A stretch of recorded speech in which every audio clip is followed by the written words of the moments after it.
Welcome back, everyone, to the most exciting day on PSL. Look, this audience is so stunned. Richard's been working the audience like you can't believe during this commercial break.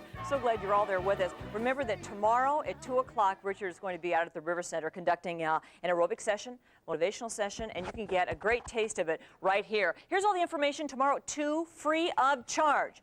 You better get there early, though, because they're going to be curled around the block to see Richard tomorrow. But I want to also 2. talk about this event because I travel a lot to do events like this.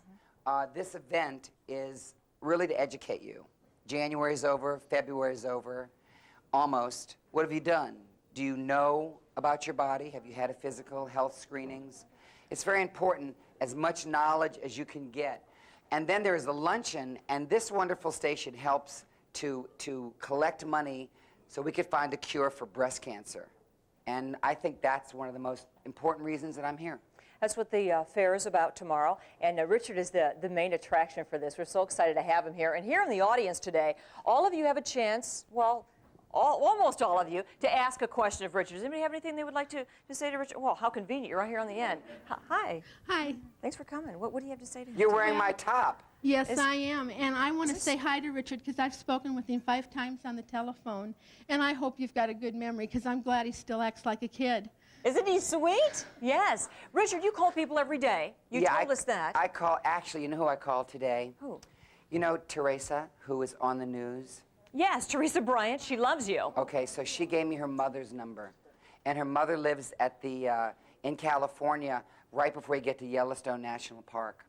And she has some weight to lose. She was a nurse, and she's, you know, she retired. And I called her today. I called about 40 people today in my room between shows. It's important for me to do that. And what is that like? I mean, you call these people, they must faint.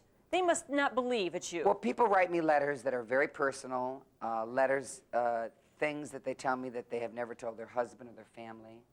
And I call them, and I try to give them some hope, because everyone believes they can't do it. After they've tried the pills and the shots, and after they've starved, after they've thrown up, after they've done all kind of strange things, you know, then they finally come, you know, that guy, that silly one who said to eat smaller portions, he was right.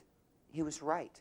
And if you asked all these people how much they spent going to weight loss centers or eating astronaut Ken and Barbie food, you know, you get that little food, it's this big, and you go, who ate off my plate? You have some eating rules that you told me you were going to give our audience today. Yes. Some rules that you still live by every day. Yes. I am a compulsive eater. You don't see me in pants with my shirts tucked in. I've gone from a 48-inch waistline to a 33, but there's skin there that I won't have removed. So that's the battle of the bulge. Those are the scars from, you know, all these years of gaining weight and losing weight.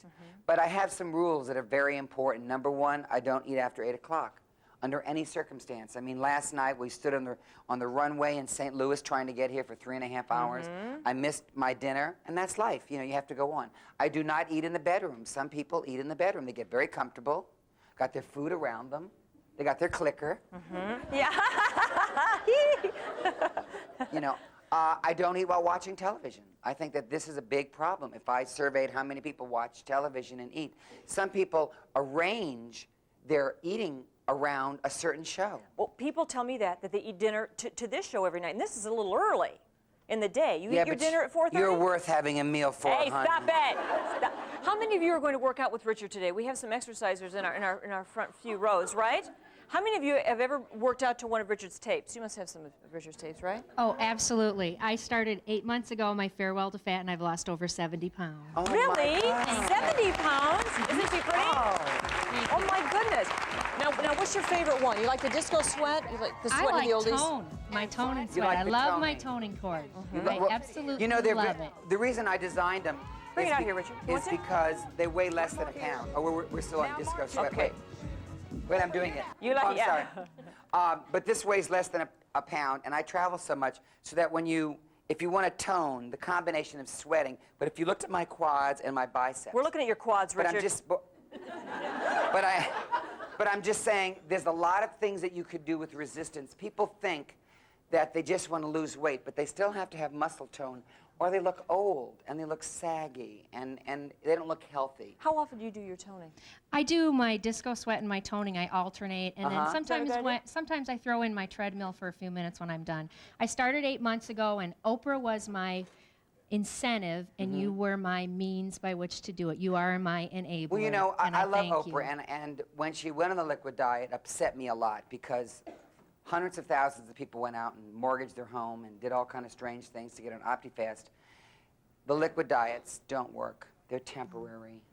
The pills don't work. They're temporary. I know people that have died from them.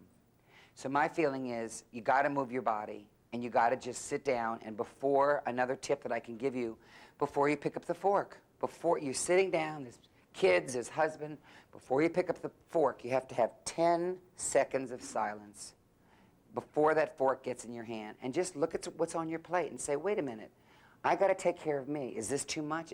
Have I had enough fat today? Did I not? I mean, you're laughing, but it really does work. It works because you're taking an inventory.